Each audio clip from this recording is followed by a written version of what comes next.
Nous sommes ici toutes les deux pour vous présenter notre projet parce que Sarah et moi avons été les moteurs du projet, donc on voulait être là présentes toutes les deux. Moi, je vais vous parler plutôt de la jeunesse du projet et puis Sarah rentrera dans le vif du sujet.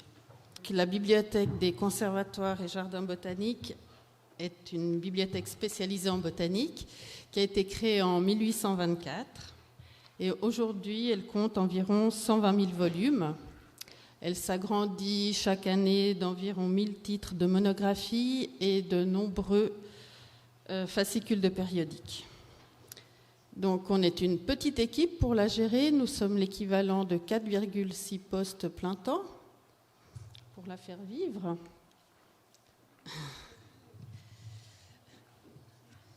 Et donc en 2014, nous avons vécu des travaux de rénovation qui se sont terminés en 2016.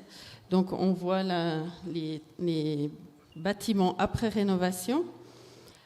Grâce à la donation Varenne, donc nous avons pu avoir des locaux plus spacieux et attrayants et créer un espace public avec des vitrines d'exposition que vous pouvez voir peut-être un peu dans le fond et la mise en place d'un libre accès qui est constitué de livres plus attrayants, de sciences vulgarisées avec des thématiques dans le genre plantes médicinales, jardinage, quelques flores régionales et aussi, comme vous voyez dans le bac, des livres pour les enfants. C'est un espace qui se veut convivial et une ouverture de la bibliothèque à un public non initié. Donc là, vous voyez qu'en 2019, donc cette année, nous avons fait un gros effort de médiation. Nous avons participé aux ateliers verts, donc c'est des ateliers qui sont organisés par les conservatoires et jardins botaniques pour des enfants de 6 à 13 ans, en collaboration avec des bénévoles de Uni3. Nous avons créé des coups de cœur du bibliothécaire, donc pour mettre en avant chaque mois un livre du libre accès et qui donne lieu aussi à des posts Facebook donc mensuels sur le compte Facebook des conservatoires et jardins botaniques. Nous avons participé bien sûr à la nuit des musées. Nous avons animé des variations botaniques. Donc les variations botaniques, c'est aussi un programme des conservatoires et jardins botaniques. Donc tous les secteurs participent. Et nous avons créé des bibliographies pour chaque collaborateur selon la thématique abordée. Et puis, nous avons fait aussi également des visites du dimanche, une aussi en lien avec l'exposition qui se trouvait dans le jardin cette année, Symboles et sentiments, qui a eu lieu cet été, et une autre que nous ferons ce dimanche, donc qui s'intitulera « La bibliothèque s'amuse ». Et enfin, cette année, nous avons créé l'animation Hors les murs, que nous vous présentons plus en détail aujourd'hui. Donc, l'idée, elle a germé en 2013 lors de la création du cabinet de curiosité ou musée mobile, donc c'est un très beau chariot, qui a été fabriqué pour l'unité de médiation lorsqu'il y a eu les 3 expositions sur les palmiers, ethnopalmes, palmes aux herbiers et palmenco. Et suite à une baisse des prêts que nous avions constatée, nous nous sommes dit qu'on pourrait l'utiliser pour sortir les livres dans le jardin et amener les livres vers le public. Parce qu'en effet, dans le jardin, il y a toujours un très nombreux public. Mais, voilà. Donc nous étions avant la rénovation, donc la rénovation a commencé en 2014 et nos forces de travail ont été plutôt mises sur ce déménagement. Et donc nous n'avions pas encore ce beau libre accès que vous pouvez voir là. Et notre bibliothèque, la bibliothèque des conservatoires et jardins botaniques, c'est avant tout une bibliothèque patrimoniale qui conserve au mieux ses documents pour les générations futures. Et donc, sortir les livres dans le jardin, c'est pas très bon pour la conservation. C'est une des bibliothèques les plus importantes au monde pour la botanique. Elle est connue de manière internationale. Et donc, notre défi principal à nous, c'était de la faire connaître aux Genevois et de la faire aimer. Et donc, avec l'idée de ce hors les murs, d'amener les livres vers un large public qui fréquente le jardin, c'était l'idée de la faire connaître aux Genevois. Voilà. Mais nous n'avions toujours pas le personnel suffisant pour mettre des forces dans ce projet, jusqu'à l'arrivée fin 2016 de notre collègue Sarah Fogel, qui est vraiment une personne très organisée et motivée. Et puis, en 2017, a eu lieu le bicentenaire des conservatoires et jardins botaniques. Et donc, le CJB a profité de la Nuit des musées pour partager une grande ouverture avec le public genevois. Et la bibliothèque, parmi les multiples visites que nous avons réalisées, a créé pour la première fois une animation famille avec une lecture de contes. Ça a été un très grand succès. On voit là d'ailleurs notre collègue Anne aussi qui est venue nous aider. Et comme on a eu un grand succès, nous avons décidé pour la Nuit des musées 2018 de refaire une lecture de contes, cette fois avec un format différent et toujours des lectures de contes en lien avec la botanique et les plantes. En 2017, on a aussi eu la grande chance d'engager notre apprenti Ludovic Lejeune, qui est aussi quelqu'un de très créatif, qui a été vraiment une perle, quoi. On est très content de l'avoir.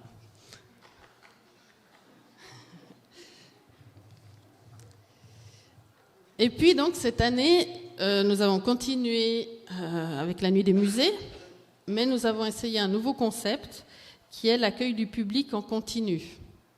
Donc nous avons créé des jeux éducatifs sur les 5 sens, un test olfactif. Vous pouvez voir que toutes les images et les textes ont été tirés des livres de nos collections. Nous avons aussi fait un jeu d'observation qui a été inspiré d'un jeu qui s'appelle Qui manque. Et cette animation a eu vraiment un très très grand succès. Nous avons eu plus de 200 participants. Et donc ça nous a vraiment confortés à continuer dans ce sens. En 2018, nous avons également fait une visite à la Mobitech des bibliothèques municipales. Là, c'était en été au musée Ariana. D'ailleurs, je remercie Laura Gueric-Costas de nous avoir fourni cette image. Et nous sommes allés là-bas pour nous inspirer de leur expérience, parce que les BM sont les plus expérimentés quand même en matière de médiation.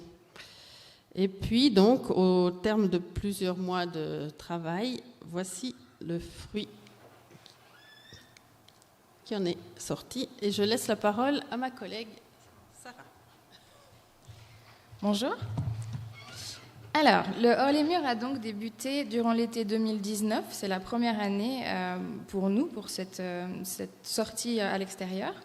Nous avons choisi de sortir le mercredi, dès midi, durant les vacances scolaires afin de cibler un maximum de public. Ces sorties ont nécessité une signalétique pour que nous soyons visibles et facilement repérés dans le jardin. Donc nous avons demandé l'élaboration d'un projet de drapeau par l'atelier d'édition du Jardin botanique et particulièrement le graphiste Mathieu Berthaud qui nous a réalisé ce très beau drapeau que vous pouvez voir ici. Le reste du matériel nous a été prêté par l'unité médiation parce que c'était pour l'instant en tout cas pas nécessaire d'investir dans d'autres matériaux. Nous avons utilisé différentes méthodes de communication. Tout d'abord, nous avons annoncé sur le site web des CJB nos sorties et sur la page Facebook des CJB. C'est un média qui s'est avéré très efficace, comme nous le savons. Pour vous donner quelques chiffres, en juin, nous avons touché presque 1000 personnes avec ces informations.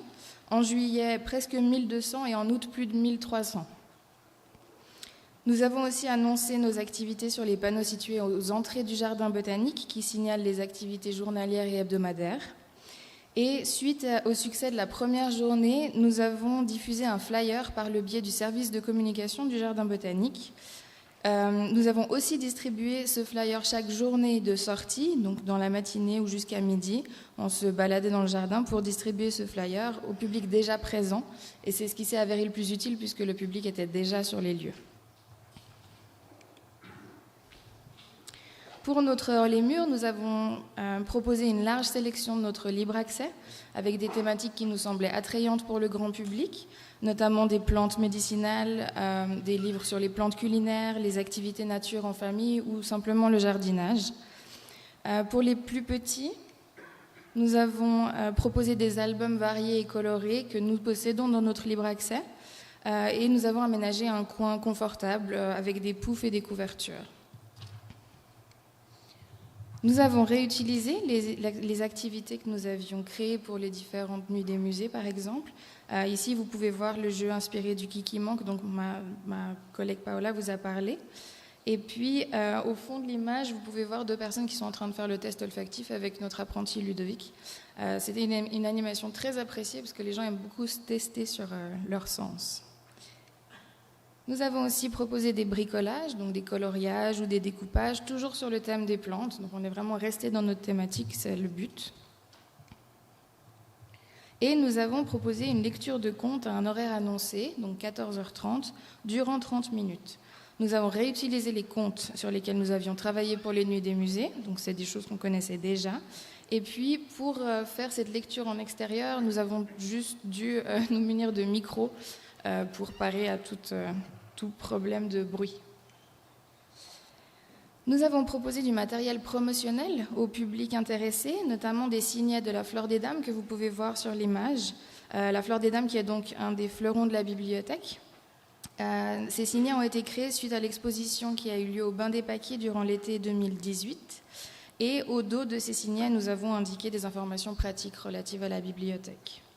Nous avons aussi distribué des signets Interroge pour promouvoir ce service, ainsi que des bibliographies du libre accès que nous avons mis au point pour encourager les gens à revenir nous voir et leur proposer nos thématiques. Nous avons aussi proposé un service de prêt qui n'a malheureusement pas très bien fonctionné cette année. Il va falloir qu'on cherche une autre façon, une meilleure façon d'amener ce service de prêt au public. Sur les 4 sorties que nous avons faites cet été, 3 sorties ont été faites sur l'esplanade du jardin d'hiver, donc en plein cœur du jardin botanique. Et la 4e sortie a été faite devant la bibliothèque. Parce que, suite au succès des 3 premières dates, nous avons eu envie de tester un nouveau lieu, donc de nous rapprocher de la bibliothèque, ce qui est quand même le but ultime de nos activités de médiation. Et pour cette 4e sortie, nous avons eu beaucoup moins de succès, malheureusement, pour plusieurs raisons. D'abord, la météo était très incertaine et donc le public a tendance à fuir le jardin botanique quand il y a des gouttes de pluie. Et on était déjà le 11 septembre, donc l'école avait repris. Donc c'est plusieurs paramètres qui limitent un peu la fréquentation. Nous pouvons faire un bilan de ce Hors les murs 2019.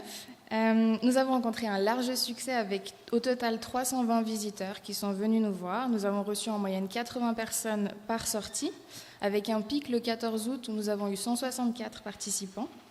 Le public était composé de touristes ou de locaux, principalement en famille. Et puis, nous avons des améliorations à apporter pour l'année prochaine, parce que nous voulons recommencer cette expérience Hors les murs. D'abord, nous aimerions programmer des lectures de contes un peu plus tôt dans la journée pour attirer un peu plus de public encore, parce que nous avons constaté que les maisons de quartier viennent souvent faire des pique-niques en fin de matinée, et puis à 14h30, elles sont déjà largement sur le départ. Donc il faudrait prévoir ces contes aux alentours de 13h30 ou 14h. Nous aimerions aussi ajouter des activités thématiques mensuelles, par exemple faire une thématique du mois de juin sur l'origami, une thématique du mois de juillet sur, je ne sais pas, l'impression sur sac en toile, etc. Il faut qu'on réfléchisse à différents formats. Nous aimerions aussi faire des sorties plus régulières, pas toutes les semaines parce que l'équipe n'est pas suffisante et que l'année prochaine, comme vous le savez tous, le projet SLSP va nous prendre beaucoup de temps, mais nous aimerions ajouter quand même quelques dates à nos sorties.